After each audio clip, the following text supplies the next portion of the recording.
And we're back.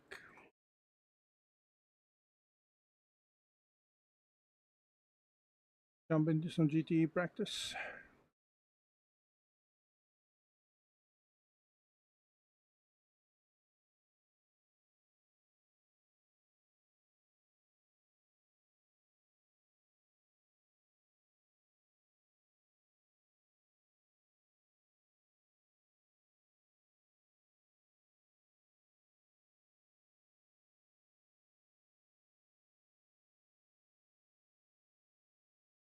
I have also got the audio on the Discord if you want to join audio.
JPIS not.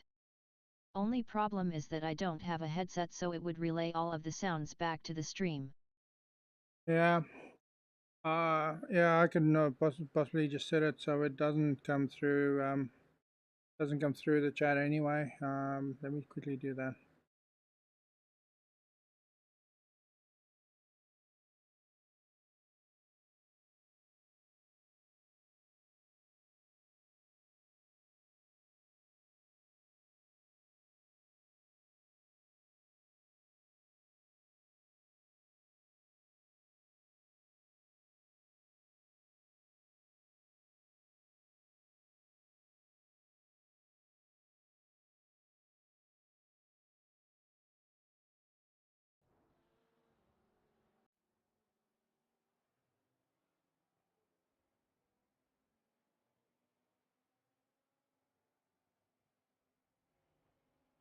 John Fallon.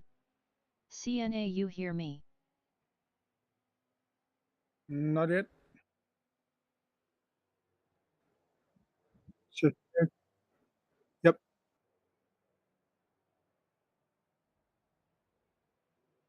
No, I can't hear you. Not coming through. Let me check.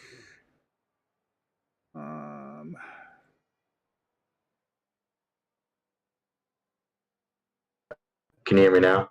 Oh yeah, I can hear you now. Damn, it's still doing that relaying crap. Can you hear me now? Oh yeah. It's still doing that relaying crap. I hear that. Let me go to the headset. I'll be right back. That's all good. JPIS not. BRB.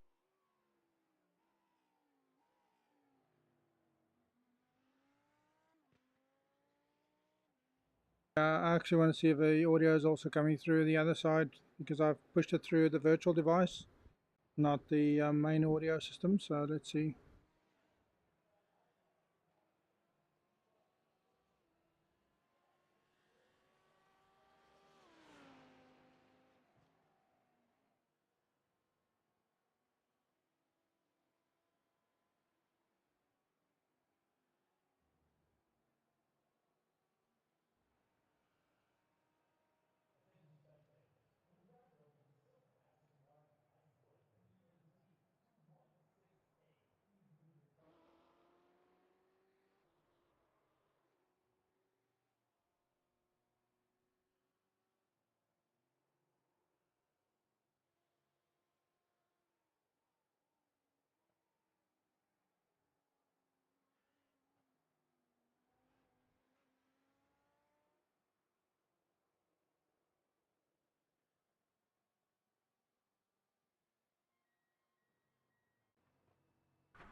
So quick lap here is a 140. Gee whiz, 147. Wow. Mid-lane speed limit is 60 kilometers per hour.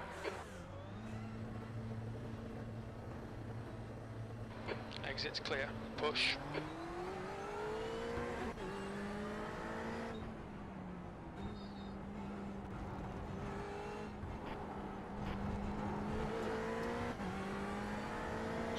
Not. Can you hear me in Discord? Not at the moment. Let me just quickly pull off track and I can just enable it again. Just hold me a sec.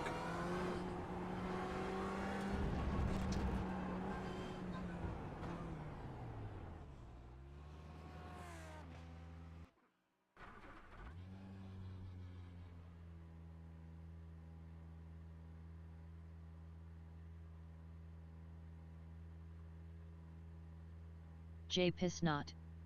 I can't hear you on the stream. On the stream, can you hear me now? No? Let me just check. So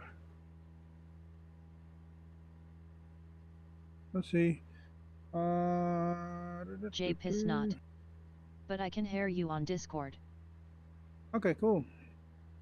I'm just not hearing your voice yet. Let me just adjust the audio device. It could be my head. There we go. No, I can hear you now. We're good. Sweet. I cannot hear you on stream though. Oh, can't hear me in stream. I wonder if it's locking me out. But actually, not a bad thing, really. Yeah. It's kind of just a weird. I did this one of my buddy's streams, and he always says this problem. If we're in a Discord together, he can never get a stream running. Yeah, let me just check. My audio is just a bit soft. Let me just get that better. See if that's better now. Okay, let's see. They can't hear me on the stream at all now. No, not at all. That is very interesting. Mm-hmm. It's weird. How bad are my headphones? No, it's very good actually. Let me see if I put. Wait a minute. Disable. Streamer mode if OBS is running. Yeah, so maybe it's streamer mode. Let me check. How's it now? I cannot hear you. It might be the delay, but I still can't hear you. Can't hear you. Make sure I'm not on mute. Oh no. Pull the video. No, I can definitely hear you through Discord, but I can't hear you through the. It's not well.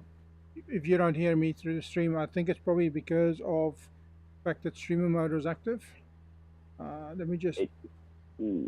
Hold up. It could be me because I just pulled up a YouTube video and it did not give me sound. So I'm gonna log out for 2 seconds and then I'm gonna come back. All good. Let me see if I can hear you.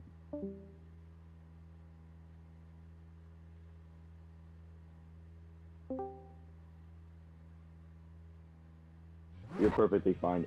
It's blocking me out from hearing your stream. That's very weird. Your exit is clear. Watch the white line. Black flag will need to pit to serve this penalty.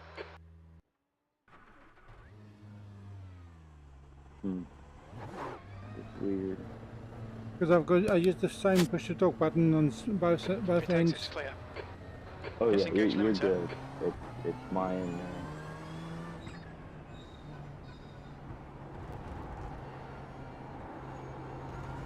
It's weird. It's very weird.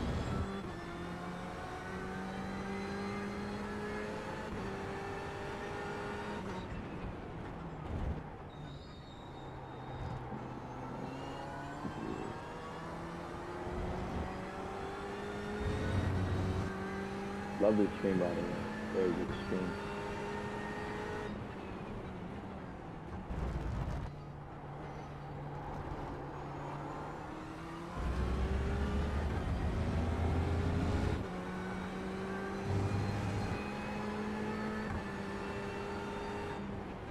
The leader's just done a 147.13.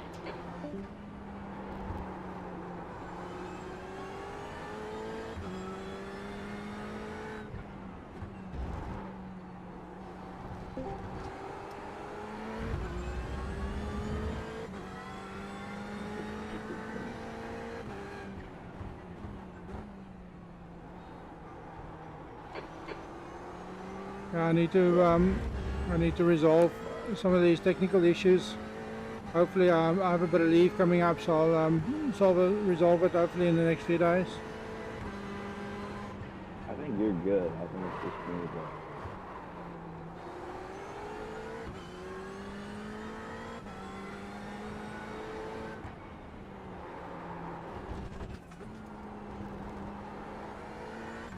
I have no confidence through that section.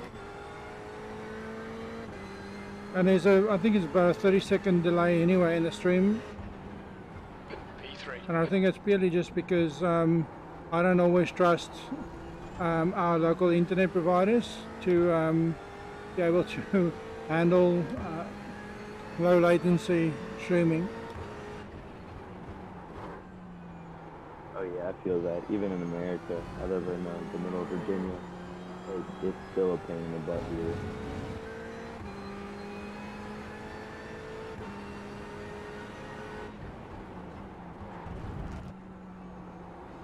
You're 2/10 off the pace in sector 1.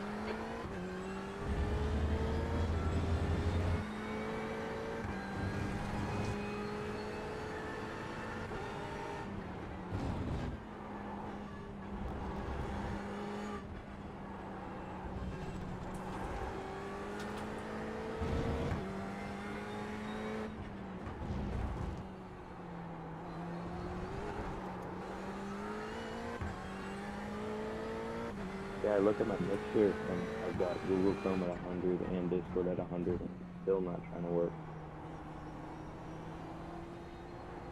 So I need to bump the volume in Discord a bit. Just bear with me. My volume is a bit low in Discord. Let me just adjust that.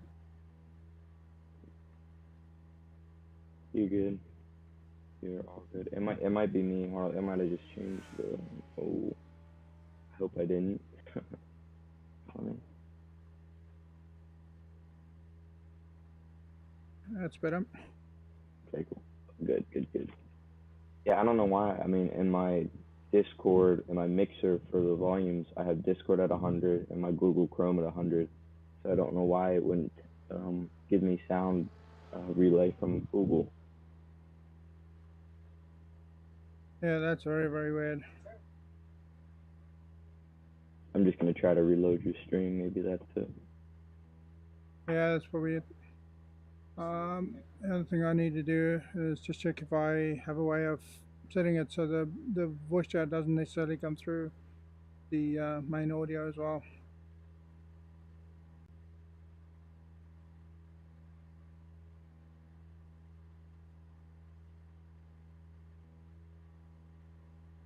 That is really, really weird. Holy cow.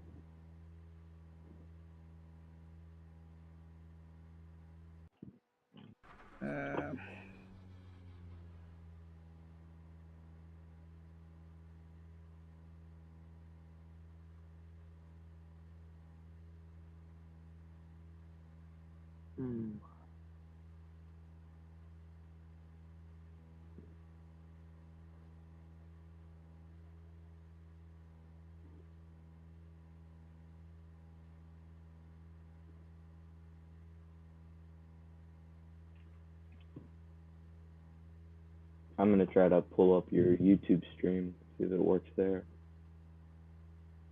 I'm trying to figure out why it's dropped it on. It's actually dropped it on the Twitch side. Oh, did it really? Oh my god.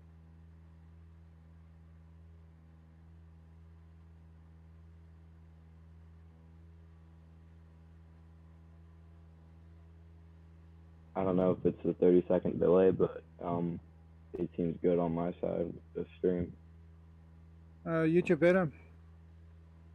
YouTube, is YouTube better? Oh, no, I haven't looked at YouTube yet. You said your Twitch was down, so I looked at that. But Does it still show us down? It looks good now. It looks fine. Cool. Yeah. It must be something on Discord with me. Because it's not even working with YouTube. So weird.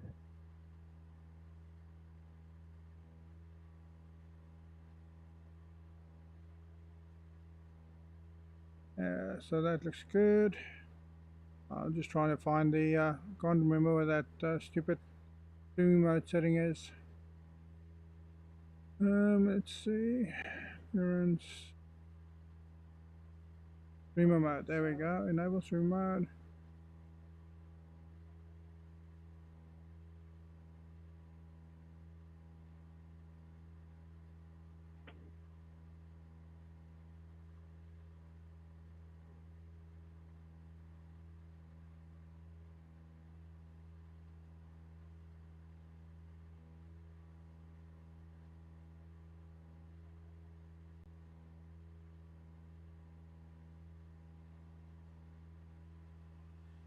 Okay, cool.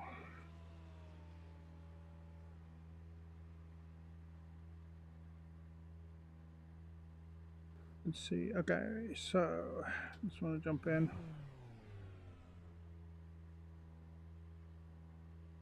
I want to see if you're still coming through on the primary audio.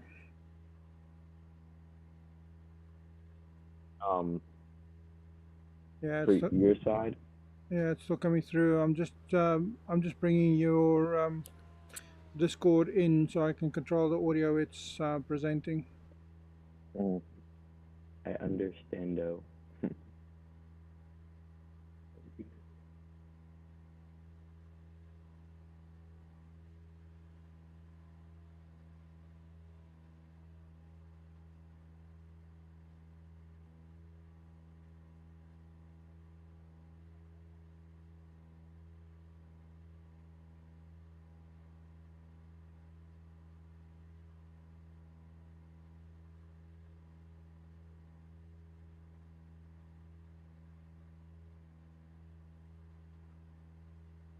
Okay.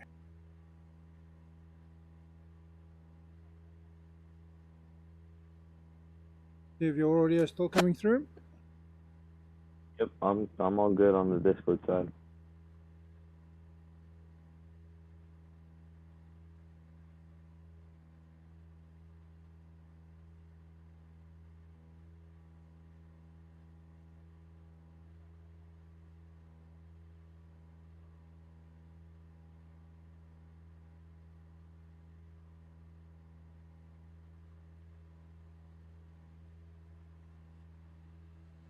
Yeah, for some reason that's coming through. Anyway, I'll resolve it in the next few days. Let's jump into some practice. Is it still making the Discord the primary? Oh yeah, it just seems to it's still coming through the normal audio capture. So let me see if I change it to the other device, whether or not it allows me to still retain it just to my ears, and not through the primary capture. Yeah. I'm trying to think of a way to do that, but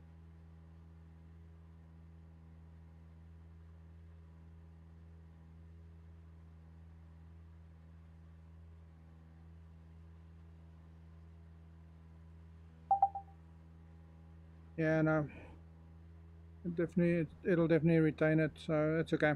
I'll continue on. weird. It shouldn't do that. I mean, it should be better. I'll try to figure it out.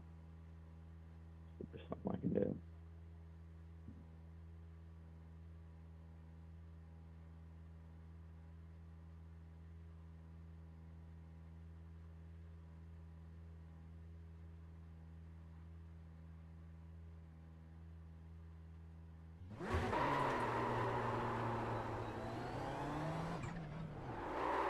Keep on getting this. We'll need to come into the pits. Yeah. Keep on forgetting about that speed limiter. Sometimes it decides to come on its own, sometimes it just doesn't. Pit exit's clear. Always was weird to me. I never liked them. It's not a difficult car to drive. It's just a difficult car to drive fast. Isn't that every car? Yeah, I do find that it's a bit more grippy than the GTE and GT3s, and I haven't got. I'm not confident with the amount of grip yet, so I tend to probably still try and follow GT3 lines rather than GTE lines because I've been riding GT3 for so long, and iRacing sort of forced my hand because they took out the GT3 cars I owned and put in the new BMW and the Lamborghini. So yeah, that was a bit of a nightmare, and I'm not going to buy either because I'm not a fan of either. So it's then just going back to the actual items I own. That was pretty simple. I never understood why they put the Lamborghini in. I feel like they should work on a better game because I think with all this updating stuff, I feel like if they were to make a new game that had all new graphics, grip strength, tires, and they all work together to build a new game, it'd be 10 times better than just updating it. I think they're trying to do that over time while still keeping it going because they've changed the audio engine. I suspect they're going to be changing the video engine at some stage, but I think obviously when you create a whole new game from scratch, every bit of things they've built models around will have to be remodeled, and especially if you change graphics engine because it's part of the part of the industry I'm in is Alright, Jack, we need to watch these actually doing a lot of recoding of applications and stuff. And when you're changing graphic engines, there are so many different new nuances that you have to then refigure out, and that brings their own set of challenges with them. So I don't think they've done badly. I think this graphic engine is probably as good as it's ever going to be. I do have massive issues still with some of the networking, and I think there'll probably come a time where they need low latency enough that they'll start putting more regional servers and putting more regional lobbies down, similar to what the likes of GT Sport did on the PlayStation. Because you tend to find that in all those different regions, the regional people will race each other purely because of latency and the amount of netcode you can reduce by being able to race in your region. And then if you choose to, you can jump on one of the remote servers and take your chances. But I mean, I've been on a few different servers where you're sitting on a 300 ping. It's not fun racing somebody close. Very close car to car if you're not sure they're in the place you're expecting them to be. Yeah, I'm 100% with that. I mean, I think I had a race today where it was like maybe 2 o'clock here, and I had all people from Australia that 330 ping, stuff like that. I mean, do you think iRacing has the money to put new regional servers in?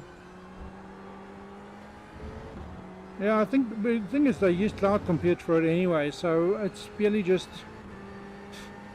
balancing your cost. I mean, if you're just an example, if your majority of your populace sits in America during the normal American nighttime, right, then you probably spin more machines up there. I mean, this is cloud compute. You can actually be very smart with how you do this stuff.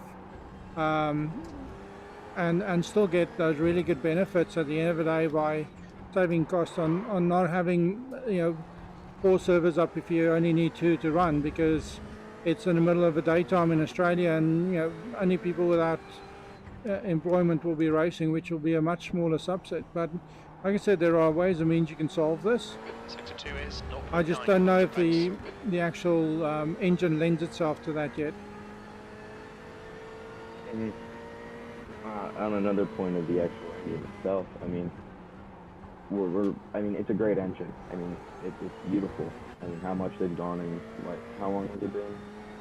10, 12 years is crazy, but there's a point where it's encoding, you just can't go any farther. There's a max you can hit. And I'm wondering how close are they to that max to where you have to go. You're currently 0.8 off the leader's pace. Like you said, that lap was visually. at 148.00. Yeah, and the other thing is also, you know, as it stands, everything they've built into this already pushes most of the top range cards to their limits, right? So if you move to another engine, it's got a lot more graphics richness and a whole bunch of additional ambient occlusion and things like that. You risk having something like Microsoft Flight Simulator, which you basically need the best machine on the planet to actually run to its potential.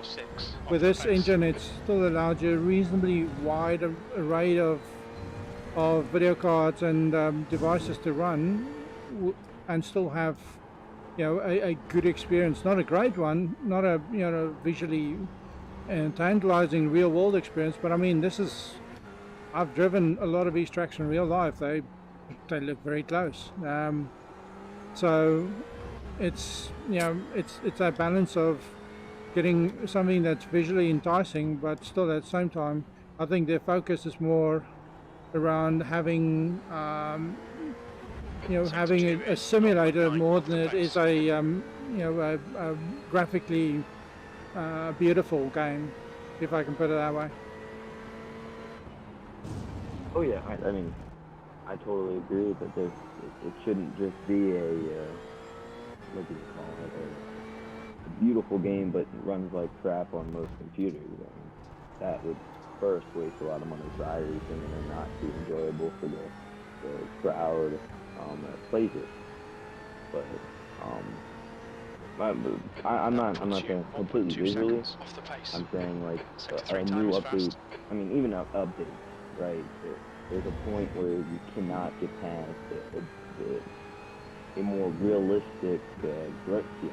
Like, I don't know if you've raced these GT3 cars, or whatever they're called, but the grip level and the track conditions, and how close can you really make that without getting any program?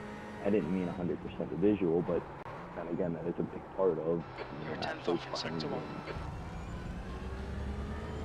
Yeah, I think the only way they're going to solve that is actually to have a tyre model for every car make that resembles a real racing tyre for that car.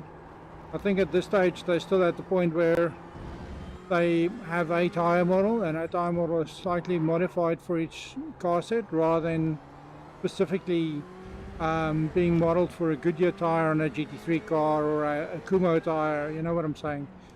So I think a lot of the tyre issues and the tyre model issues is because they probably were using one universal model rather than an actual model for each tyre. But I don't even know if that's practical. I think they may actually have to choose a few specific cars that are reasonably close and then try and work it that way.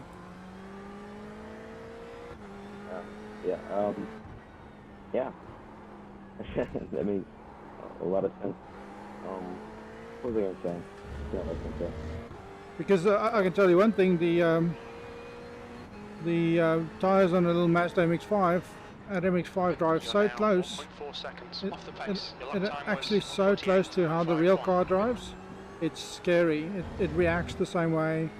It feels and slides and does everything the real car does. So I think they got that spot on, but I don't think that is the case for all cars. And the other thing also I think that is a challenge is the fact that you've got so many GT3 cars, and they typically don't update the cars. They update balance of power and balance of performance.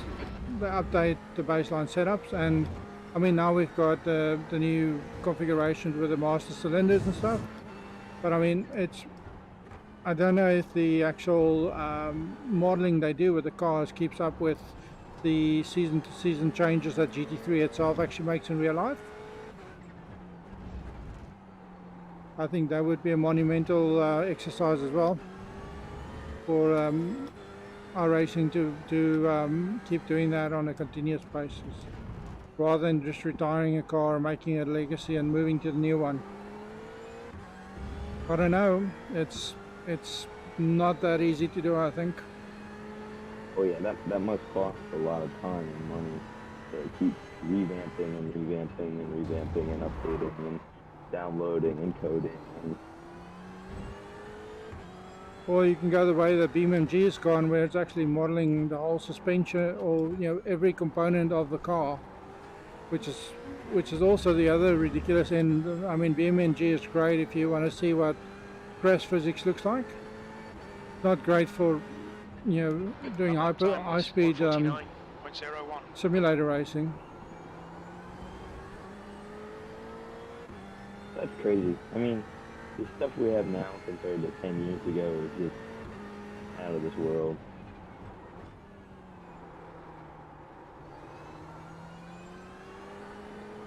So what cars in real life did you race? I've driven a few different road cars around a few circuits. I used to race what they used to call Group D cars, which are basically road going cars, which you're allowed to make a few modifications on.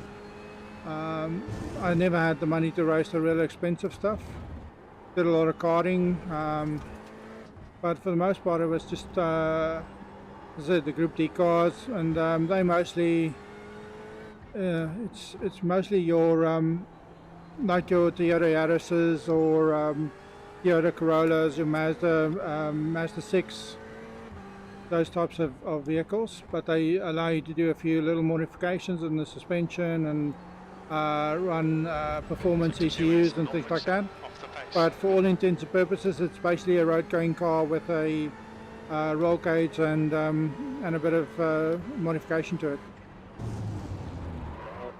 Rally or the Group D? Sorry, just repeat that. Is the Group D you said the rally Group D? Is that, I don't know if a Group D other than that one. No, so this was a this is the classification. The Group D stuff was just a classification. So Group A would be a car of 3 liters or more. So that's your V6s and V8s. Your Group B cars would be 2.5 liters or 2 liters to 3 liters. And then Group C is 1800s, and Group D is 1600 road going cars. So it's just how they group them together.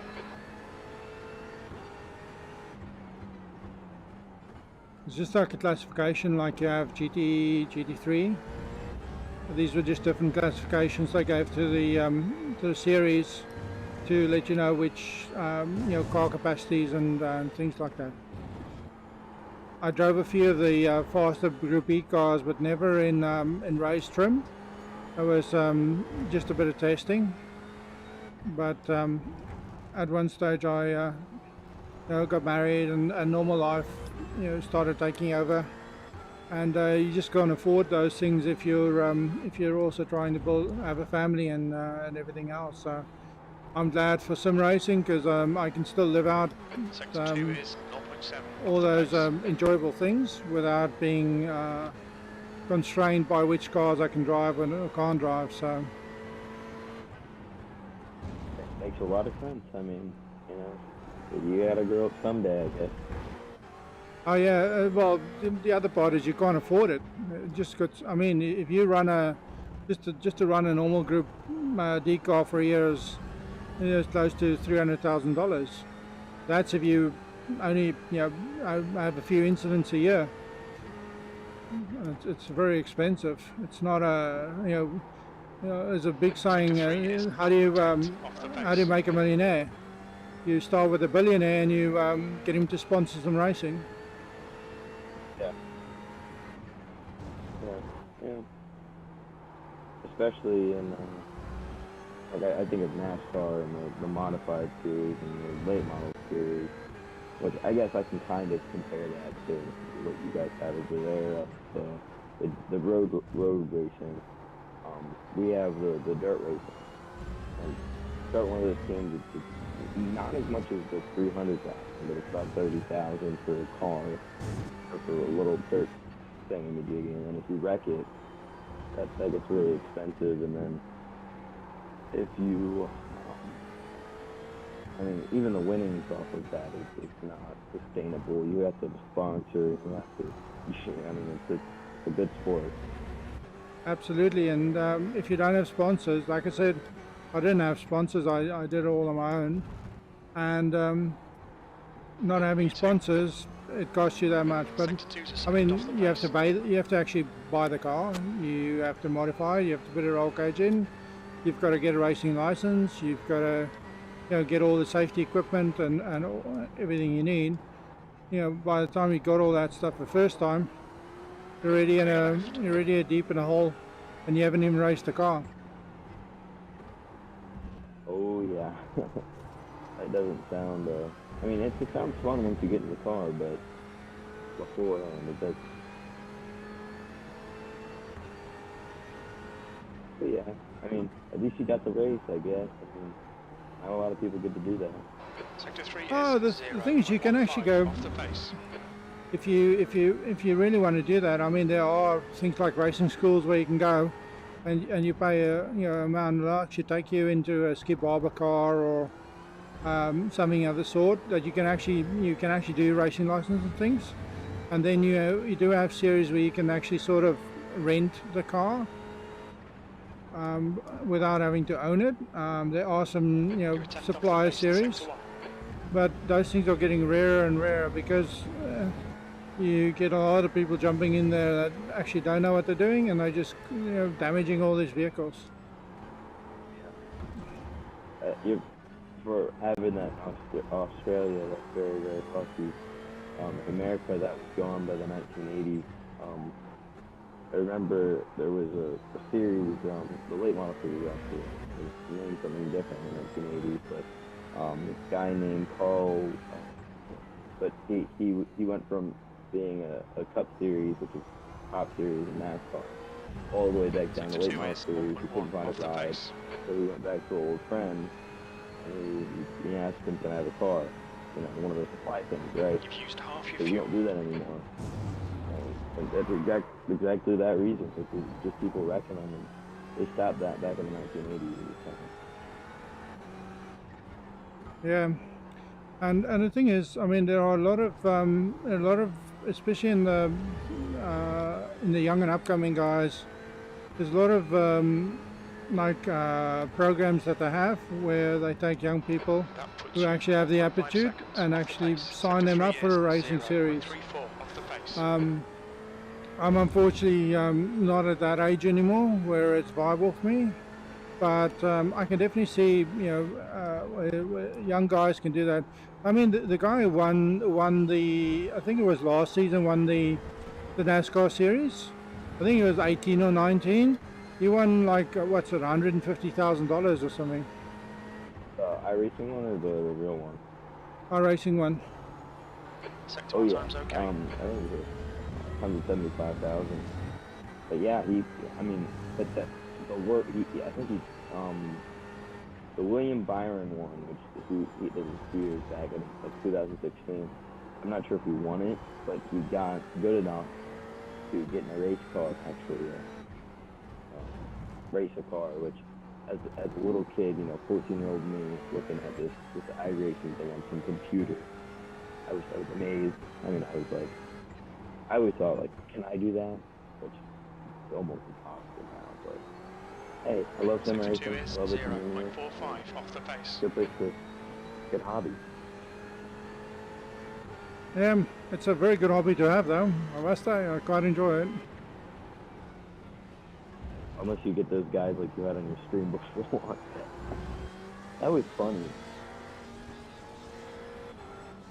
Yeah, I actually started streaming just purely for me to have a copy of all of the stuff I've done to evaluate it after the fact, and I initially just pushed it purely to YouTube, and then I decided, well, let me just live stream it anyway and see what happens. So I don't do this for monetary stuff. I purely just do it. So if people enjoy it, what I do try and do is have a very civilized channel, in that I will very seldom use any swear words, or I want to try and make it so, if kids can watch this, I'm not the one swearing on the channel and things. I mean, it doesn't stop other people in iRacing doing that. Sector 1 time was good. But I do want to have something that if somebody wants to learn and have a bit of idea of how to do this, that they can watch the videos. I will not lie, and I got my road license. I think it started like a year ago on iRacing. I didn't have the money to get a steering wheel, but then I did. I started working my butt off, got the money. Got my A license, and I was like, kind of bored of this A license stuff when you go on the road. And oh my God, what a crap show that was. It was very, very not fun. So I go into Twitch, I look, you're streaming something like that. I definitely learned a good bit, even though you were racing the GT3s and GTEs, and I'm racing these Mazda things. But I definitely did learn a lot from the way you cornered, the way you exited, the way you backed your corners up, all that kind of good stuff. Thanks, mate. It's much appreciated. I'm not the best out there. I try and be consistent. I may not be the fastest, but I try and at least be reasonably consistent how I race. And You're now 0.8 off the always try and find those few extra tenths. But I mean, it's hard. It's hard work. I don't always have the time to spend hours and hours practicing and getting perfect setup for a track. I think if I didn't have a normal day job, I'd probably be able to do it and be easily in the the 4,000 or 5,000 I rating range. But I do this for my enjoyment, and sometimes it's just you're not going to be as good as the guys who spend their 10,000 hours a lot more often than you do. I mean, you can put your 10,000 hours in and be good at it, but you'll always have tracks you're not good at. There's certain tracks I really wish I had more time to figure out, but we do that over time. So this for me is a marathon. It's definitely not a race, and I do it for my enjoyment. The moment I stop enjoying it, I'm probably going to move to a different platform. But at the moment, even with all the incidents and things like you saw tonight, it's sometimes you'll have racing incidents, and sometimes people people benefit according to you unfairly from that. It doesn't mean that is the case. It's just I've been on the receiving end of those types of things for way more times than I can count, and it's racing. In real life, those things happen too. That puts you Just in a year in racing last lap time was overall, 48.04. Definitely compare to that in many ways. I mean, definitely running up through the. I mean, I'm assuming when you first got your road A license, there wasn't but maybe 1,000 players on at the time. Now there's I don't know how many on right now, but a good chunk. That's another thing. iRacing has grown so much over the pandemic, over the past 10 years. It's almost crazy. Oh, the thing is, you'll have a whole bunch of people, especially with the COVID. There was a whole influx of drivers, right? And it was one of the few platforms that could offer an alternative to normal racing. So a lot of your esports drivers and your real life drivers jumped on the service, and obviously with them brought all their fan bases. So you'll have a lot of people that are that seem to think they can drive a car.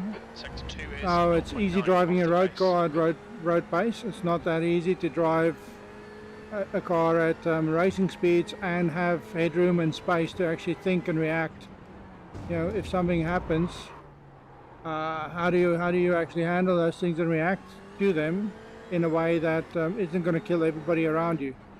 You know, you build that headroom over time. You don't just jump on this service and you're fast from day one. The only guys who can do that are really the proper racing drivers, because they come with that knowledge, you know, sort of pre-canned. And you see very quickly that they would move into the pro ring, like the pro ranks.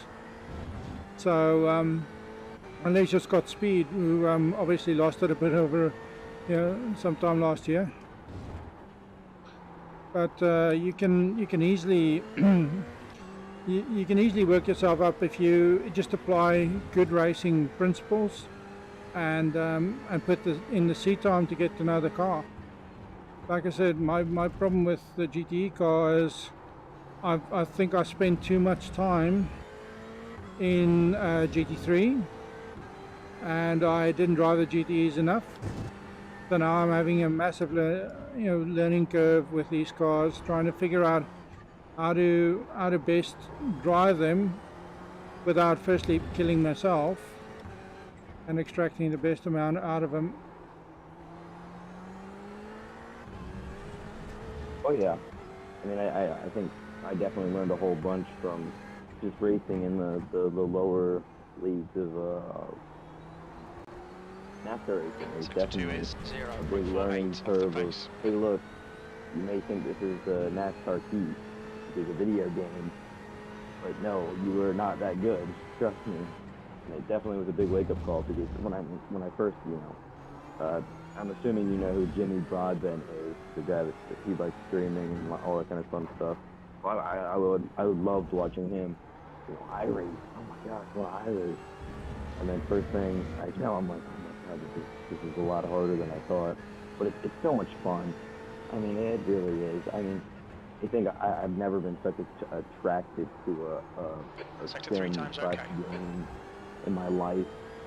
I mean, I mean, I play video games a lot, but this is just so, I mean, I love it. I love racing. I love watching racing, and, you know, getting to race these cars is just a crazy feeling. Absolutely, absolutely, and that's the thing. It's that passion and it's that enjoyment that we're all after. Unfortunately, sometimes not everybody agrees with that, though. I mean, but, yeah, definitely.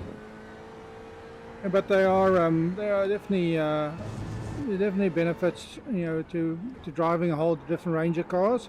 I must tell you, my car control has gotten so much better in this sim. I mean, in real life, you after enough races, you typically have good car control, but to feel the car in a sim is a different story. And I was able to catch so many different slides in the stock cars because of all of my road racing. So, and I found that doing a whole bunch of road races has made me look at lines differently, you know, being able to figure out where I can push the car and things like that. That's definitely come from road racing more than it's come from oval racing. There you go. That is so much true. I mean, I think I've done probably around 20 hours of road racing, and I thought, okay, I need to back up this corner, and this corner at Iowa needs to be braked here. And I mean, yes, definitely go ahead with it. And just learning how to take different lines through the corner, because when you're in a race condition, I mean, and that's why one guy said to me, I was taking his line one night, and I said, mate, when you're 2x2 in a corner, there is nothing like my line. There is whatever line is available that allows you to safely get through the corner, right? And if you don't know how to run those lines, then you're gonna get into an issue where you're gonna get into a tussle with somebody, and have incidents.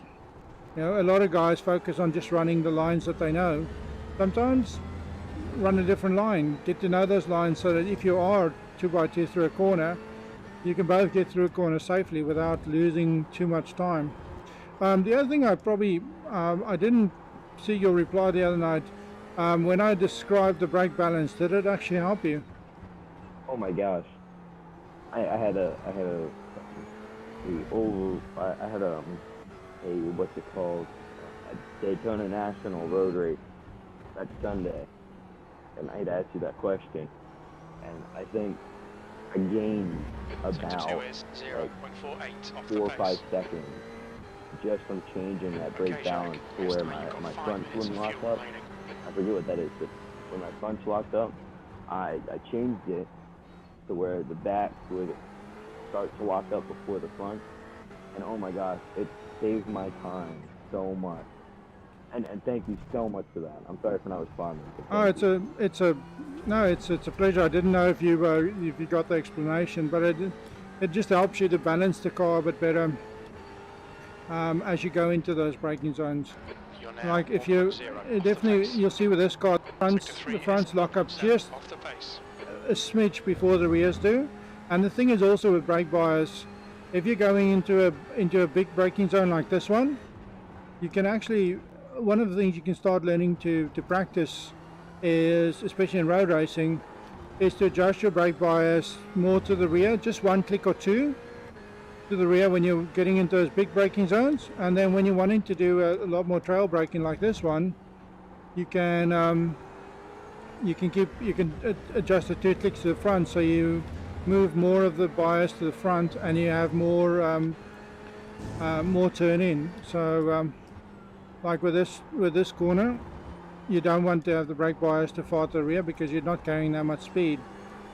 Just doing it to the front, you can actually trail brake so much better. Same with this corner. Now, what is trail braking? I hear it a lot, but I don't fully understand it.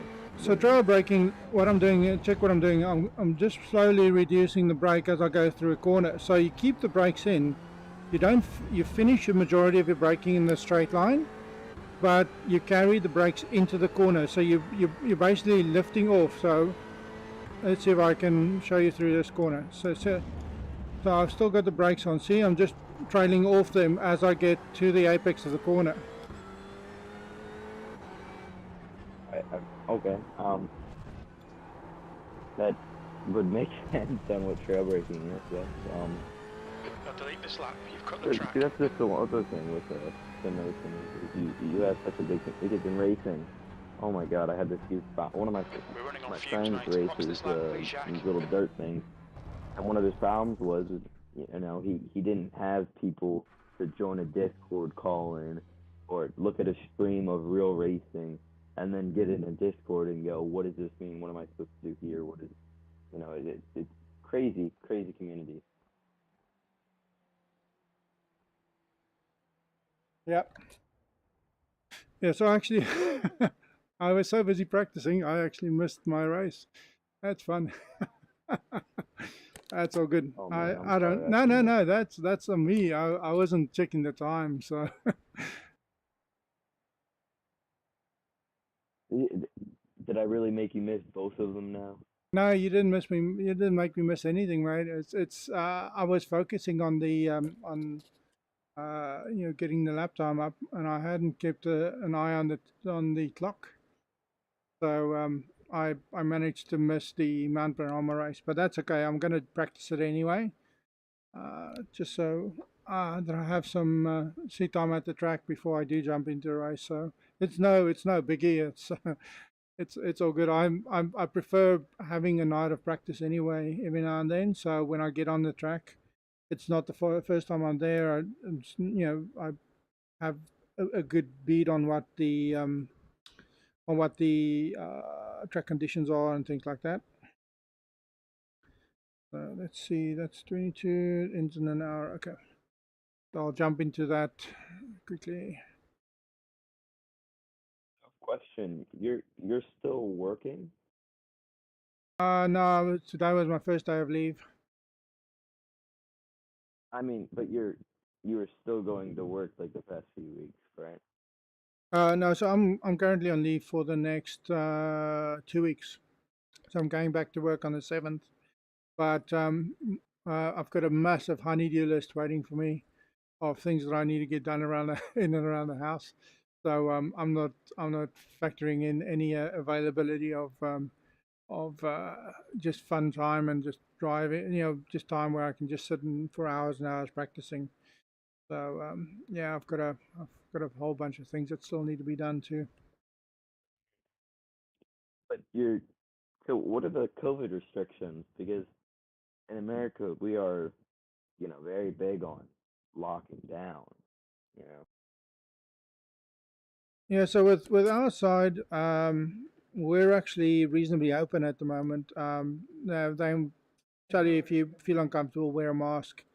But I think our cities are a bit more dispersed than the average cities are in America. So if you, I mean, just an example, Queensland is where I live. It's 2,500 kilometers, about 1,600 miles from top to bottom, and there's about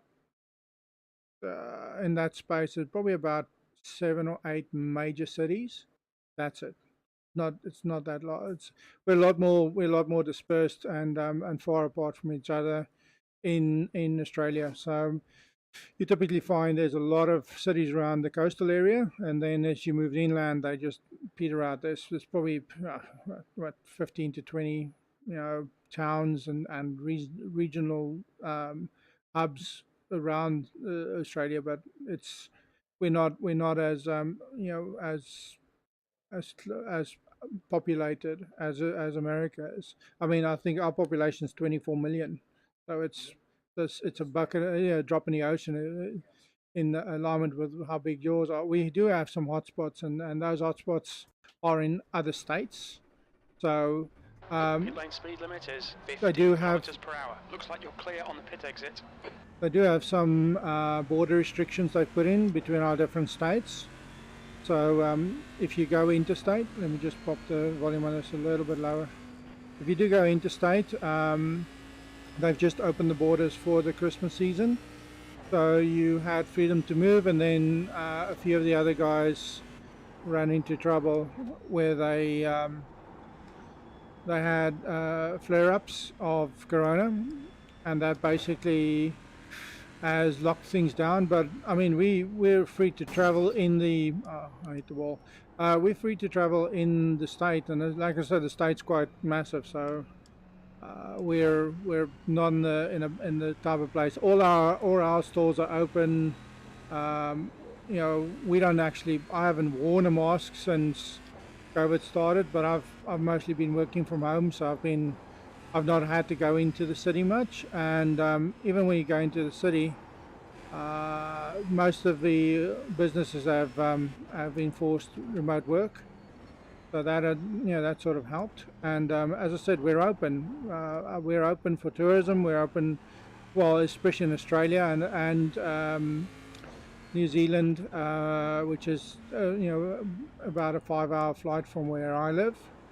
We have what they call a travel bubble, which is open, so we can go from here to New Zealand if we wanted to, or New Zealanders can come here.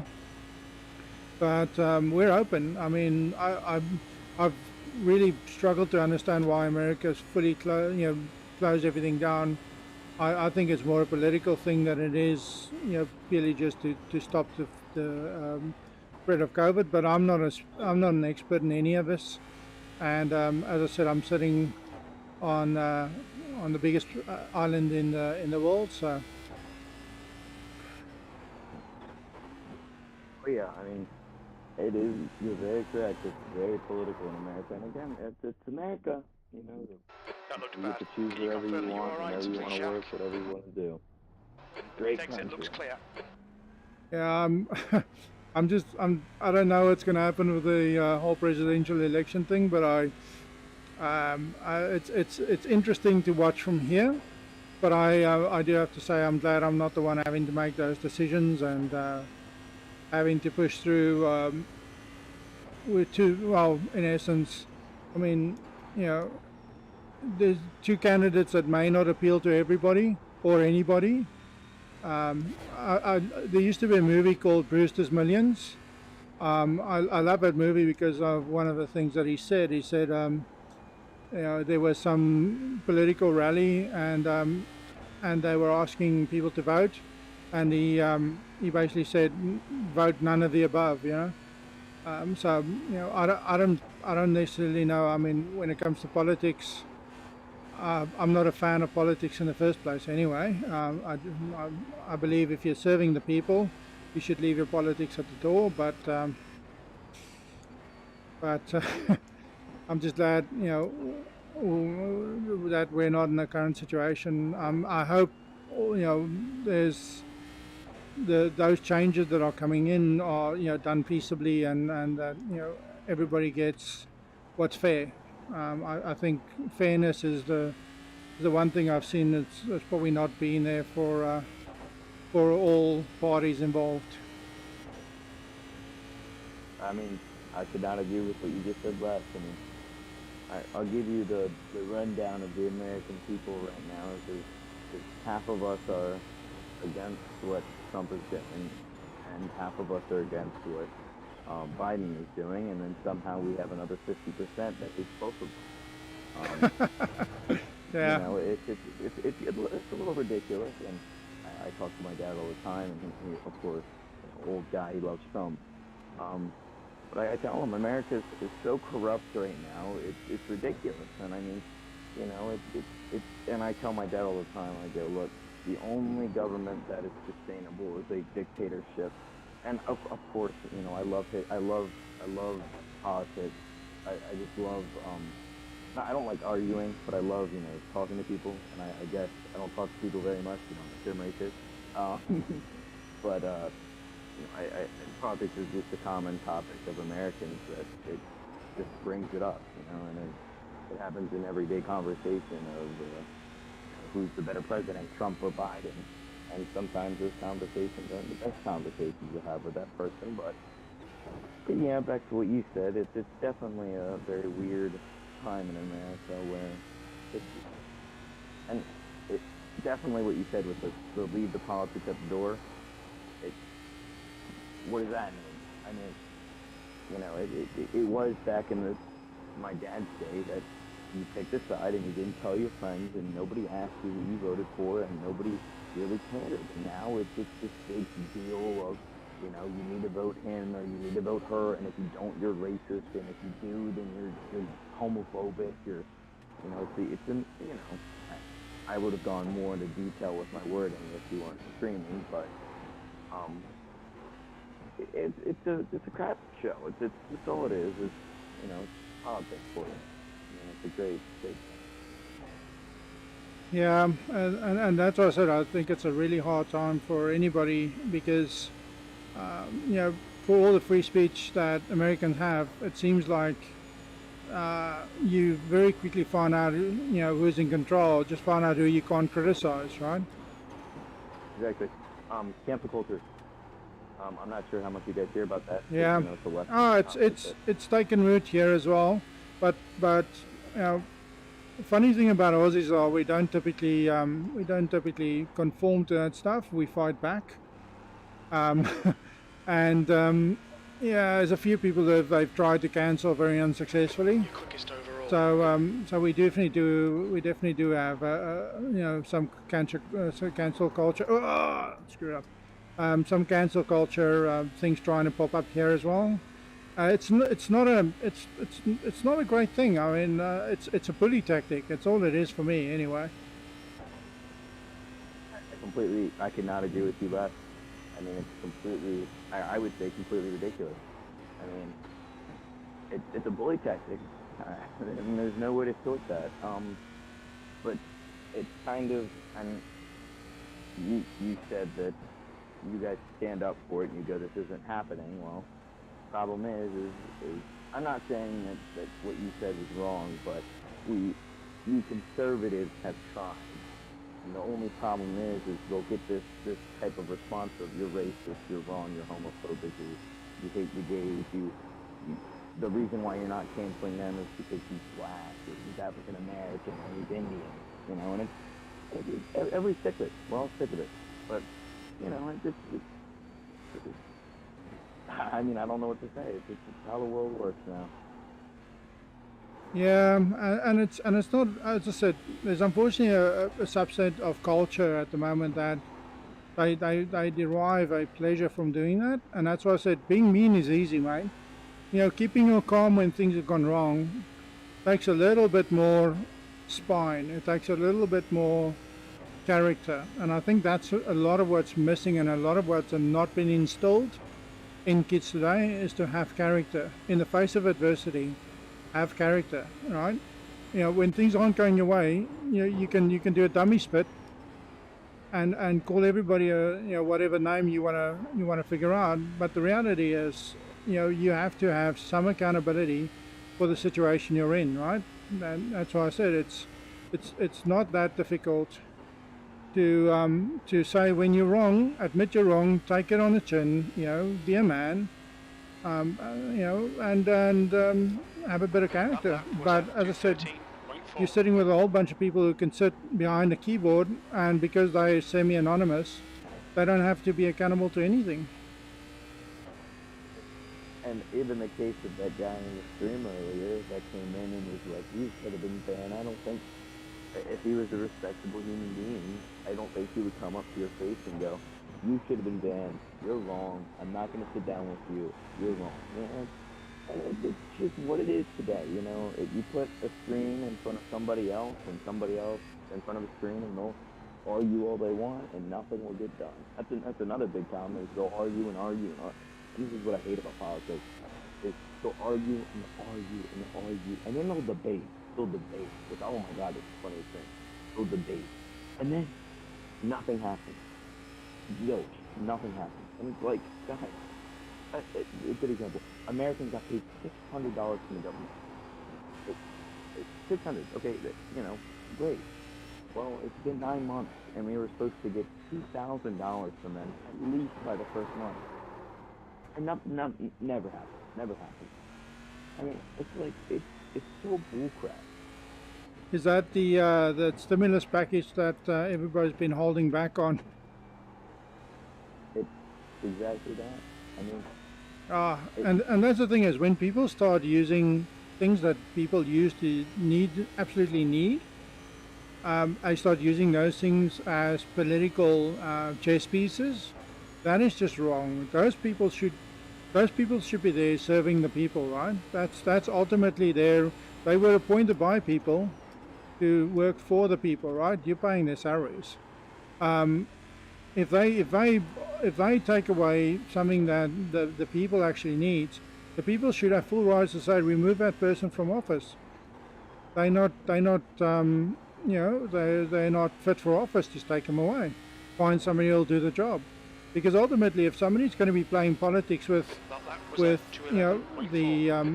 things that people actually need, they shouldn't be there. They really shouldn't be. And here, Australia is sort of a running joke when it comes to the amount of times we swap presidents. It's because people really keep everybody accountable here. So if you made a promise and you're not keeping that promise as a president or the Prime Minister, because we're still a part of the Commonwealth, but if you're not keeping your promise that you made as the Prime Minister, I double shift it back. You'll very quickly get removed from that post, and that's happened. There's been a few prime ministers. I think there were 3 or 4 in the last 6 that never served their term because they were removed before that term expired. Which how does that work? Because in America, the way we impeach a president is you go to a court. It takes a year at least to go to a court, and then you sue the president, and then you go to a court, you wait a year, you do the court case, and then he gets impeached. But now the problem is now we have a House and a Senate, and now they have to vote, and then after that is done, then he is completely out of office. How does it work there? So here it would be the internal party. So let's say we've got 2 major parties, like you do, and a whole bunch of other little ones, right? So what would actually happen is within your own party they'll launch, within your own party they'll actually say, we don't think you're doing your job right, and we're going to vote you out. So your own party can vote you out of that position. And because it's not like a president that's inaugurated, it's basically On pit exit, you can push now. a prime minister. That prime minister is part of a political party, and that political party can decide at any stage that this person isn't doing their job. They can have a vote of no confidence, and if enough people agree, they choose a new prime minister from within the party.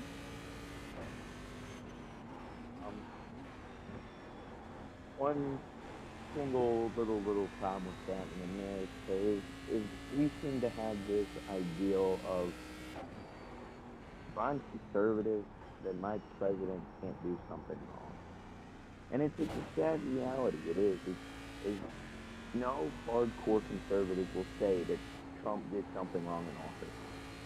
Him building the wall, I think, was not the best idea, or I think the way that he planned it was not the best idea.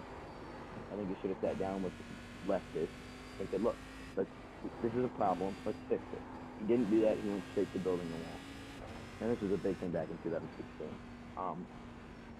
And the conservatives, they'll never say he did something wrong.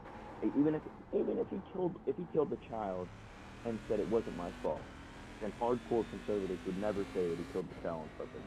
We'd say somebody else did it. And it's the same with the left. I mean, we've grown up with this ideal of this party's right and this party's wrong, and whoever your parents are, they choose. And I don't know how you would teach that differently, or how you would change that ideal, but it's gotten to a point where it's ridiculous. I mean, I don't know what else to say on that, but you know, and I wish it worked like you. I wish it worked like oh my God, I cannot say English words. Australia, but the social environment just doesn't. It doesn't allow it, and it's sad, but the truth. Yeah, and the challenge is with most of these things, right? The bigger challenge really is somebody has to reach out a hand across the aisle, right? Because everything's partisan, right? So if I can walk up and reach out a hand, and if nobody wants to take that hand, you know, I'm still going more than halfway. There has to be people willing to cooperate on both ends to make, you know, and put their agendas, you know, behind to work to a common goal. And I think the biggest problem American people currently face is that I don't know how you can keep your politicians fully accountable, because they're supposed to. I mean, you have a House of Representatives, right? Those people are chosen by the people to represent them in the House, right? Just correct me if I'm misunderstanding everything, because we also have what we have a upper and lower house, and so similar as you would have, you know, the Senate and the House of Representatives. And the thing is, the only way you get stuff done is if people, you know, work together. But if either one of those parties aren't serving the people, you know, the people should hold them accountable. I just don't know how you would do that in your in the American political system, because yeah, people get held accountable very quickly. You'll see if somebody gets caught out and they get found guilty of you know, obfuscating money. Let's put that in the nicest possible way. They've been obfuscating money for a while, and you know, they've had some plane tickets, or they had some wine delivered, and you know, that money hasn't come out of their own pocket. They'll very quickly step down. We sort of, you know, we hold people to that. You know, if you're in that office, you're held to a higher standard. But the thing is, from what I've seen in a lot of instances, the assumption is always that the person who's in that office is a really intelligent person. And that just isn't the reality sometimes, right? Sometimes the people in those offices are definitely not as intelligent as you are. I mean, it's exactly right. I mean, and I think it's a very big thing in there. The one problem with the government is how much we. I mean, I think this is just on social construct by itself. Is how much the police. I mean, you guys might pay them a good chunk, but your social contract says that you respect these people with all of your heart and you give them your money because they're giving you a service.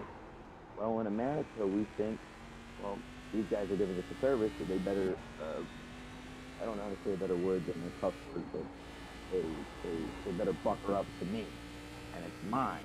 You know, it's nobody else's president, it's my president.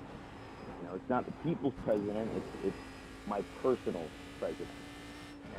And then people don't want to talk to each other about problems, and then we all decide to, you know, I mean, and it's so agenda based that it's ridiculous. I mean, this whole COVID thing is a great example of it. Is how bad of a country are we? I mean, we always think, you know, we're the biggest country and we're the baddest country, we have the biggest army, we can destroy anybody, but really, how good are we? I mean, how out compared to Russia and China, we're not very much.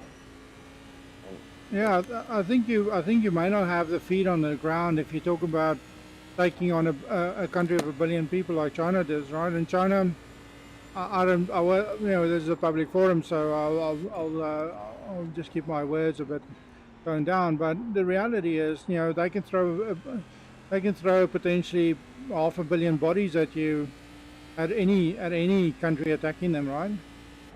And I think the current war is really an information war more than is a physical physical war. But if asked to, I mean, the bigger problems that countries like China and Russia face, you may have 1 billion bodies, right, that you can throw at a problem, right?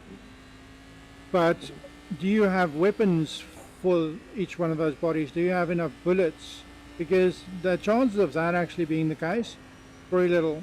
So now you're reliant on additional technology like the planes and the warships and the submarines, and that is where China is lacking. They don't have that currently. So I'm not entirely sure their might is as big as everybody gives them credit for. But that being said, I know very little about these things. I originally come from a country where communism has totally, taken over. I'm an immigrant, so I've seen firsthand what communism does and how it destroys countries. So I'm definitely not a fan of it. That's just my personal opinion, though. And I do think that if what has been happening in the whole America-China thing, the moment everybody starts putting the screws on China via sanctions and exports and imports and things like that, they do feel it, because the whole economy is actually built on us buying everything they offer, right?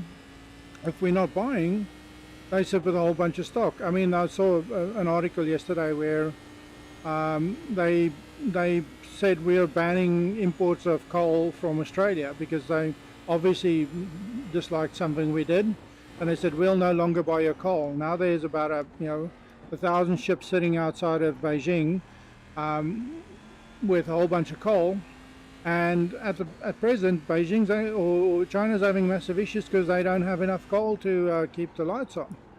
So now they're cutting hours on their workers and things like that to try and eke out what they have.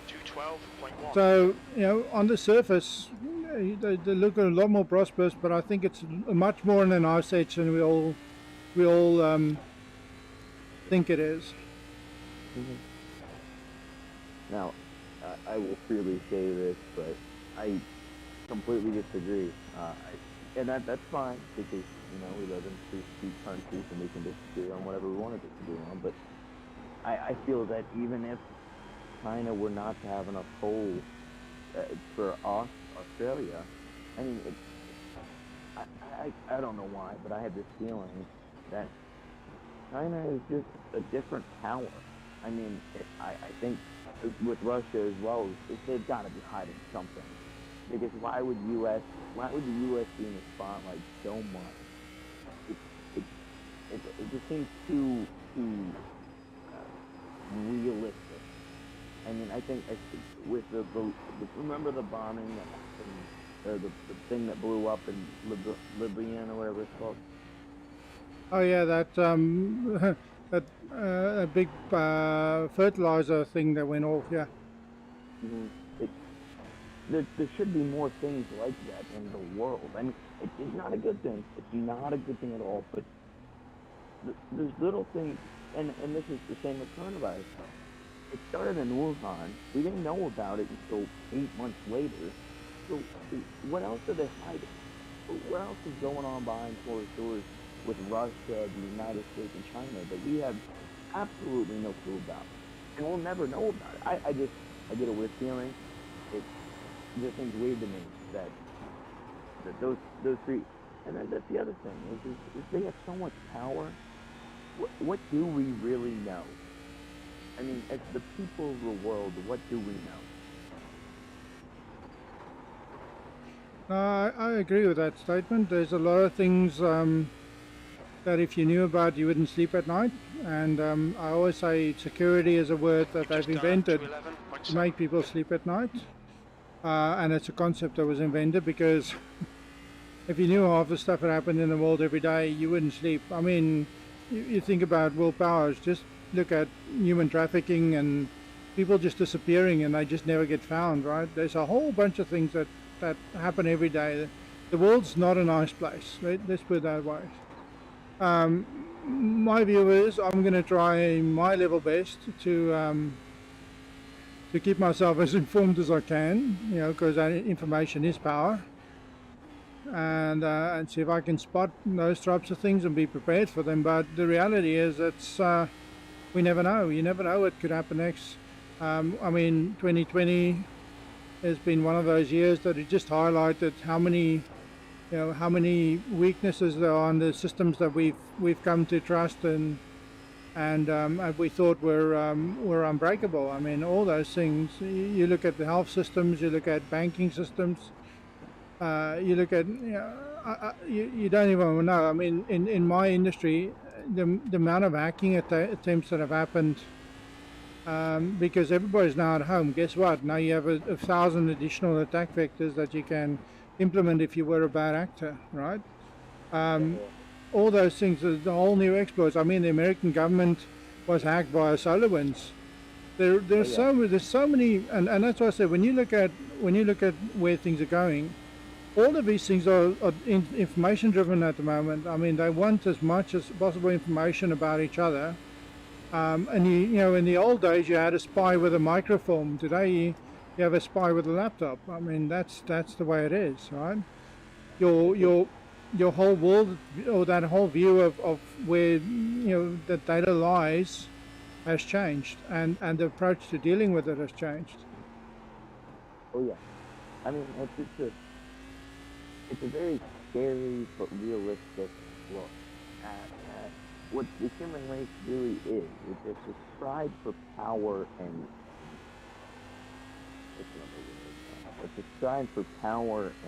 felt of I control you because I have such and such. It just shows how, I mean, I say this to my dad all the time. I mean, you know what Fox News is, right?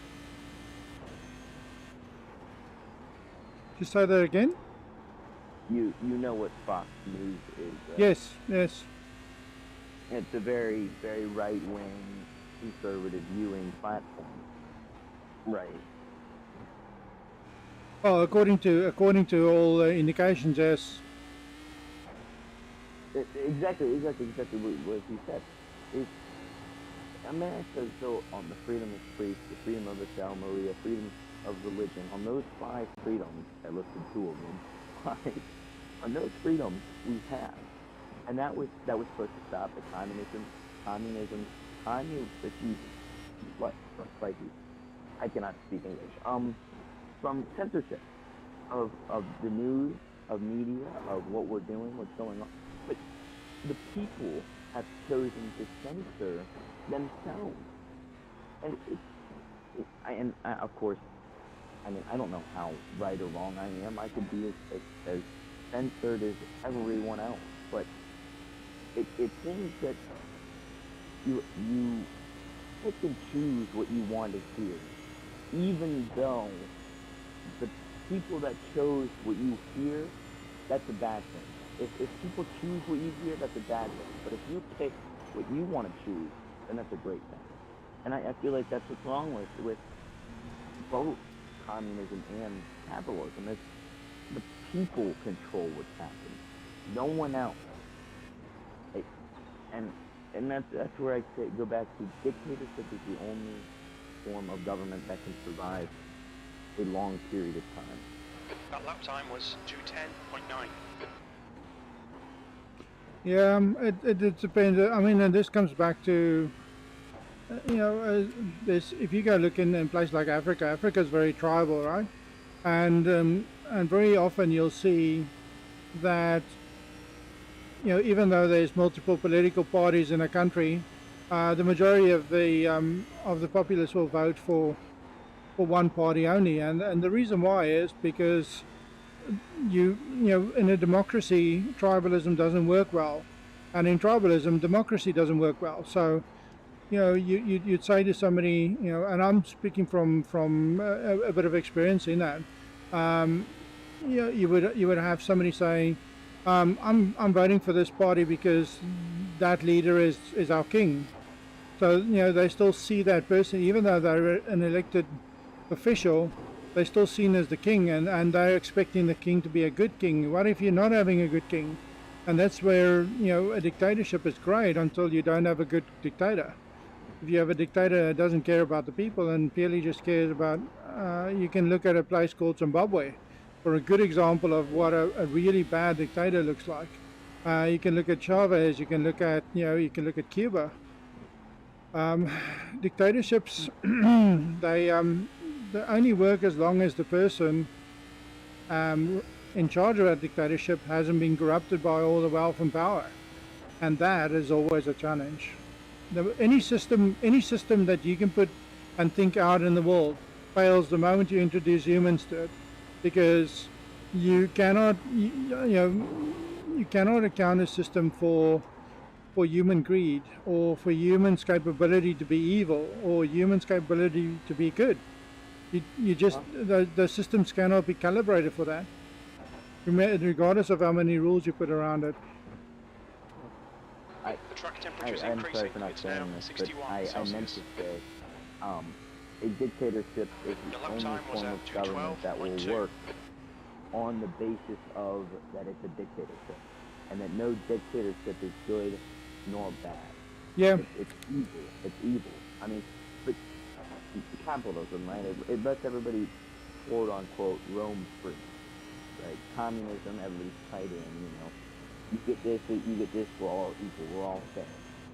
And then dictatorship is, I control you because I have a bigger wealth and bigger power than you. Now this is where I go back, and I just learned about this in history a few weeks ago, that communism would have worked if it would have lasted long enough. I don't think communism was communism. I think that it was a complete dictatorship by Stalin, and then they introduced Lenin, which Lenin then went to socialized ideals, which breeds communism, and then America pointed fingers and said, that's communism, that's bad. Yes, it's a terrible thing. The way people are treated, the way the people that are, it's disgusting, but it would have worked. And that's the sad part, is humans are not perfect, and no government will be perfect on that basis of people are not perfect. And it's a sad reality, but it's true. I mean, At least in the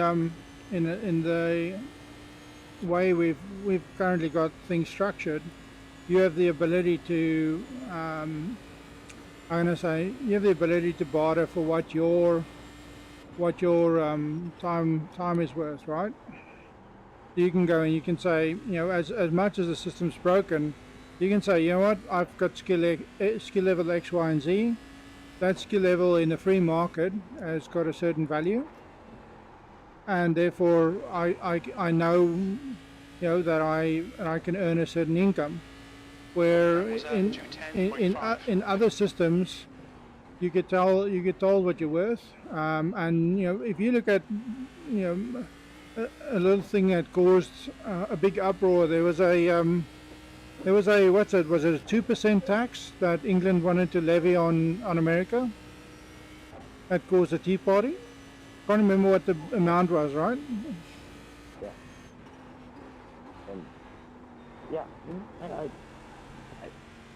And yeah, I'm saying from a government standpoint, a dictatorship is the only one that works. It wouldn't be free. It wouldn't be fair. I mean, capitalism is a great government, but it's not good for the long run. It's great for you and me to go work and become the greatest me possible, but it's not good for the generation of the generation of the generation of that generation. Yeah, no, I definitely see your point in that, and I think the problem that you have is in the current democratic system, we do have multi-party systems for a reason, right? Because each party is supposed to keep the other accountable, and citizens are supposed to keep the parties accountable. So there was a lot of thought that went into these systems. It doesn't make them perfect, but I think the biggest challenge we face as a world is the world is changing too quickly for these archaic systems to keep up with, right? When most of these systems were designed, the ability for those people to see the future and what it would become was very limited. So they went on what cultures and norms are of that time. And I think, honestly, even in communism, I mean, if you want to take a very simple example, in the context of my household, right, we are what you could call possibly a communistic system, because we all share in the common income that I earn as a breadwinner, right? Everybody benefits from it. Everybody benefits to whatever extent is fair and reasonable. But my household isn't a dictatorship, but it is in all intents and purposes what you can call a communistic system, because my kids don't get voting rights on everything we discuss, right? So in context of that, in the government of my house, I absolutely agree that is probably the best. That is a communistic system, and it's up to me as the leader of the house to be a good dictator, if you want to call it that, right?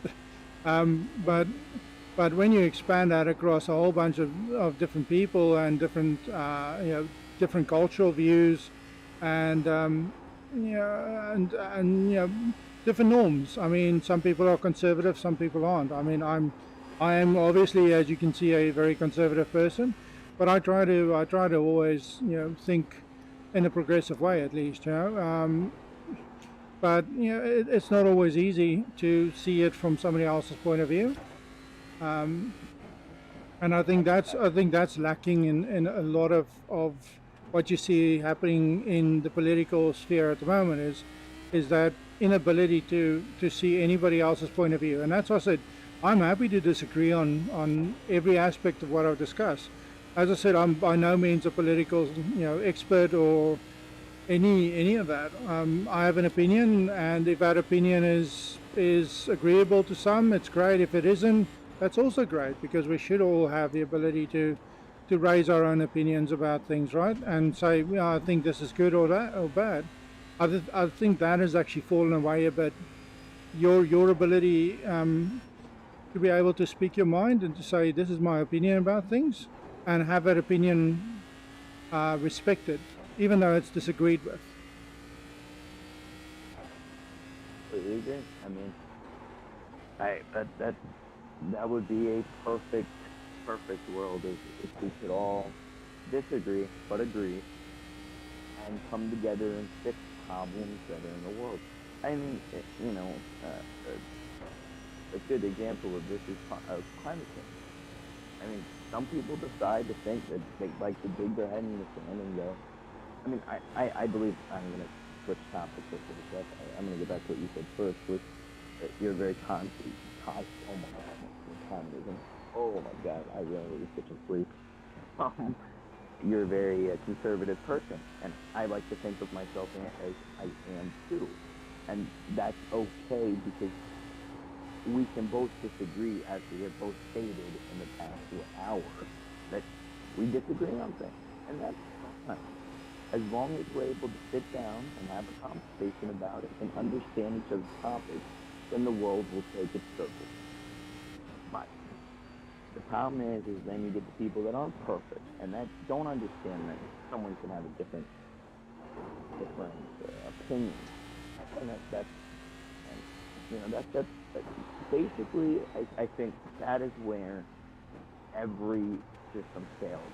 Is you can put as many rules, as many systems, as many court systems, as many presidents, as many prime ministers, as many whatever you want. But there's still going to be that one person that decides not to listen. And this is a good example. I might say that on while you're streaming, but there's examples in history where there were people on the wrong side, and those people thought they were right. And no matter what the history books tell you, they still had their own opinions. And how did that resolve shows you how those problems were resolved, shows you the decline or the perfectness of the human race. Okay, Jack, and you've got half your fuel left. For the past 400 to 500 years, it's literally been a country and problem with a country war. You know, they couldn't sit down and go, look, we have a problem and we need to fix it. And it's kind of just, what are you going to do about it? I like to say that a lot is what can we really do? Exit is clear. I mean, as a combination of people in a world, if that one person says that I disagree with you and I'm not okay to talk with that, then there's going to be a second person that says that, and then a third person, and then a fourth person, and then you're going to have two sides that disagree with each other. And this is repeat itself, and repeat itself, and repeat itself, and repeat itself in history. And what we fix, or how we fix, I don't think it helps. I don't think it'll do anything. Yeah, I try and teach my kids you need to know which battles to pick. I think, like an example, climate change, one of the things I do is I've almost automated all my house to and put solar panels on and did everything I can do to reduce my footprint on the world as much as I can. And I try and teach my kids to not leave lights on when you don't need them on. Don't turn the air conditioning on just because it's there. So teaching them responsibility for the resources we have, while at the same time, setting the example. It's the only way you can take it forward. Really, is I think is choosing which things you can change. Right? What are the things that you can change that will make a difference to the world as it stands, and you take those small wins and you move forward with those. Because if you try and take it all on, you're going to drive yourself crazy. There's too many moving parts and too many, as I said, too many people with too many different agendas for you to be able to fight every fight.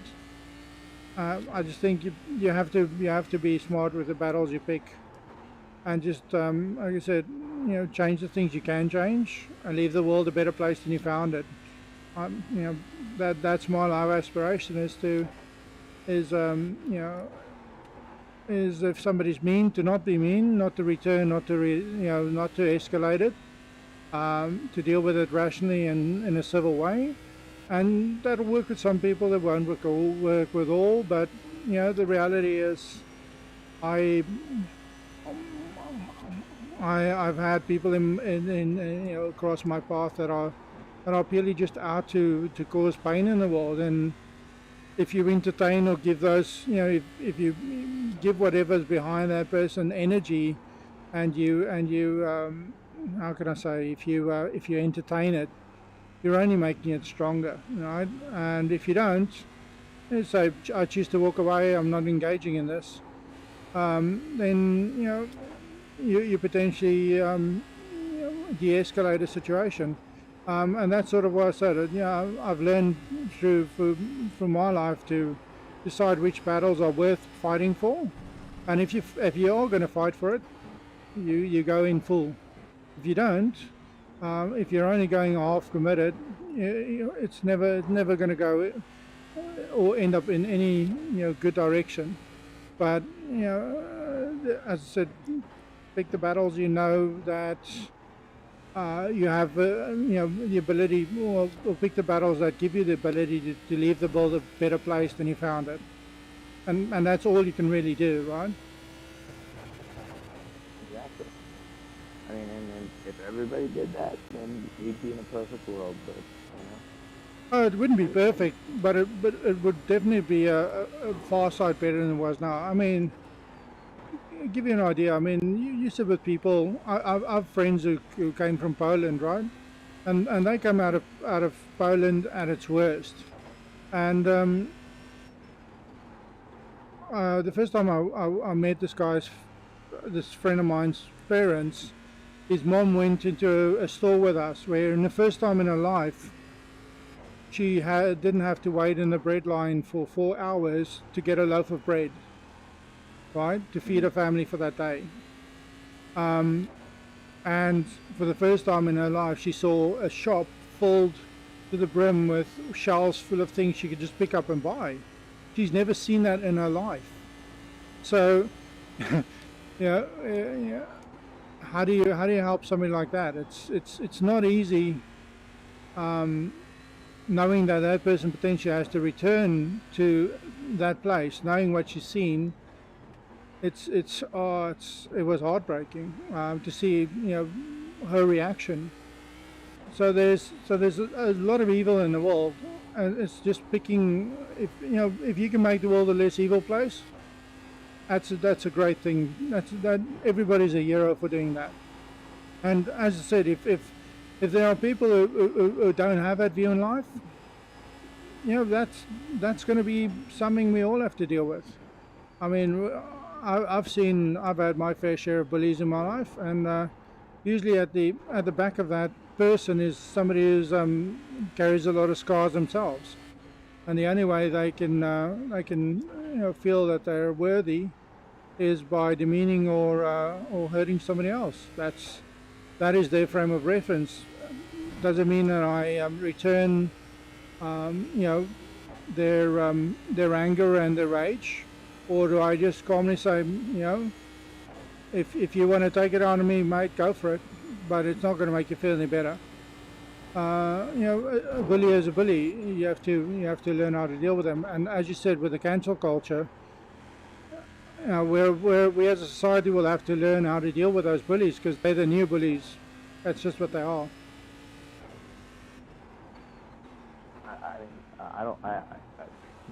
You're probably, I mean, I'm pretty young myself. You said you had kids, so I'd assume you're at least a good bit older than I am. I don't remember a time in my history where there was such thing as a type of censorship. I mean, maybe the occasional Twitter post. I mean, I live in that age of the Twitter.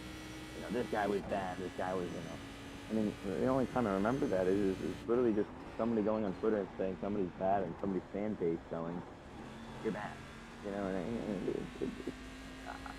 I don't know any other examples in history, and that's kind of in any political situation. I always lean back on, well, this is what happened in history, so why wouldn't it repeat itself? But with cancel culture, I really don't have a backup to talk or debate about it. I mean, it's so much. It's just a weird topic. It's very one-sided, and as I said, because they all strengthen each other. The moment you even acknowledge it, mate, it becomes really hard to deal with it. And the thing is, previously, in the way we used to do things, in order for you to make an accusation against somebody, you had to have some sort of proof, right? These days, proof isn't even needed anymore. It can be manufactured at a moment's notice, right? Or it's just a statement, and people don't, because people are feeding off those likes. People are feeding off that, that endorphin rush of getting acknowledgement, or being seen as the person in the right. They don't bother checking the facts anymore. They go off what somebody else says. And it's unfortunately a culture that's being raised that way. So I fully blame parents for the state of things when it comes to that, because we should be doing better. We as parents should take the time to to teach those things to our kids. You don't just go with what everybody says about Johnny. If you know Johnny and you know Johnny doesn't do those things, it's also it's incumbent on you to say that's not true. But unfortunately, people are there's such a big amount of momentum behind things like cancel culture, and that's why I said it definitely has tried to take its root here as well. I've seen very, very many instances of it. But I think it's up to society to stand up to it, and move that to the annals of history as a dark time in our civilization. Because even though we're supposedly, we're in the part of our civilization where we are so enlightened, we seem to have lost the total ability to communicate as human beings. And we communicate via thumbs ups and GIFs and text messages of less than 141 characters or whatever. These days I don't even know if that limit exists anymore. But the reality is with this stuff, unless you're picking your phone up and finding out how somebody is on a regular basis, or having a phone call or a chat, or those types of things, you're not actually communicating. I hate email absolutely for that, and I'm in the tech industry. It's the most disruptive, irritating thing that was ever invented, because when I'm busy working, I do not want to get distracted by the next thing that pops up, requiring my immediate attention. So I just put policies in place to manage that. I don't read email all day long. I literally just open email twice a day, and if you do those types of things, you can actually eliminate some of that irritation out of your life, because it is just things you need to learn to manage. Oh yeah, I mean it's the new. That puts you I wish I 1.9 could play seconds it. off the leader's pace. Use my argument. Sector 3 is a tenth off the pace. It's the new something, and it's not. I mean, we've never in human history had something in front of us that we could talk to someone in milliseconds. We've never had it, and I love to go, well, I know what's going to happen because this is what happened in history. I can't do that. I mean, and it might be another wild ride up to the next 50 years. It might be a perfect ride after this 2020 years. Who knows? Sector 1 time was good. It's crazy. I mean, and goes back to what I say. What are you going to do about it? I mean, you can't change what's going to happen. Whatever's going to happen is going to happen. And, it's a crazy world. Yeah, it is a crazy world, and like I said, the only thing I can, another bit of advice I can give is learn which battles are worthwhile to fight. I always tell my kids, whatever you think is a massive crisis may not actually be so. It just may be a storm in a teacup, and once it's blown over, things are a lot more rosy than they were before. But if you get involved in the wrong battle, it can have lasting effects. Because I've seen situations where people get involved in what they think is their battle to have, and it isn't, and ultimately they end up losing their freedoms, they end up losing their life. and you know, they just didn't have the wisdom to decide whether or not that was a good battle to pick. We've had a whole bunch of, because we don't, Australia doesn't actually, you know, you can own a gun, but there's no free carry or any of that stuff. You can own a weapon, but it usually has to be locked up, and it has to be either stored at a gun range or somewhere where you can use it, obviously recreationally. So we don't have the carry laws. So what has happened here a lot is you have a lot of you know, violence with knives, violence with people just punching each other, and what they call the king hit is when you hit somebody when they're not expecting it, firstly, and you hit them at the back of the head. It's called, they renamed it to coward punch because that's really what it is. But there's a lot of instances where young men get angry, they get involved in fights, they punch the guy falls to the ground, hits his head on the concrete, and he dies. And there's 2 lives ruined by that, and even more, right? So the one person loses his life, one person loses his life because of the fact that he's going to spend the rest of his life in prison for some 20 seconds of being stupid. And that's sort of what I try and teach my kids is, don't be stupid. You know what I'm saying? In the heat of the moment, walk away. Oh yeah, I think I've been taught from my parents, and I think I like to think that my parents did a very good job raising me. Was that sometimes sometimes there's no need to. There's instances where those battles do need to be fought, and then there's instances where there's really no need to fight those battles. I mean, if it gets, this is one thing I was taught, was if it gets to the point where you have to physically hurt someone, then it's not a good battle. No, no one is going to win that. No, everybody loses. Yep. No matter if the guy has a gun, no matter if the guy has a knife, no matter if the guy has a chair, a bat, whatever. No instance of that case is going to go well for either one of you. And I think with the cancel culture, it's starting to get to be where no battle is okay. I mean, even a conversation like this would be frowned upon by cancel culture, because 2 people disagreeing on some topics and being able to talk it out, that's ridiculous. I'm too sensitive for that. Yeah, it offends me. I hate that word because no word in the world should be able to offend a person. You can be, taking offense at somebody. You take offense. You're not given offense. You can choose to be offended or not. And it's so easy to say that. What you said offended me. The fact is, there's nothing in this world you can say that will offend me, because I choose not to be offended by anything. I could be a sim racer, and I could be better than someone, or in general, I could be a sim racer, and that offends the people that are poor, that don't have the money to be a sim racer. It offends them, and I have a cup in front of me. The people that can't afford that cup, or the people that wanted that cup, it offends them.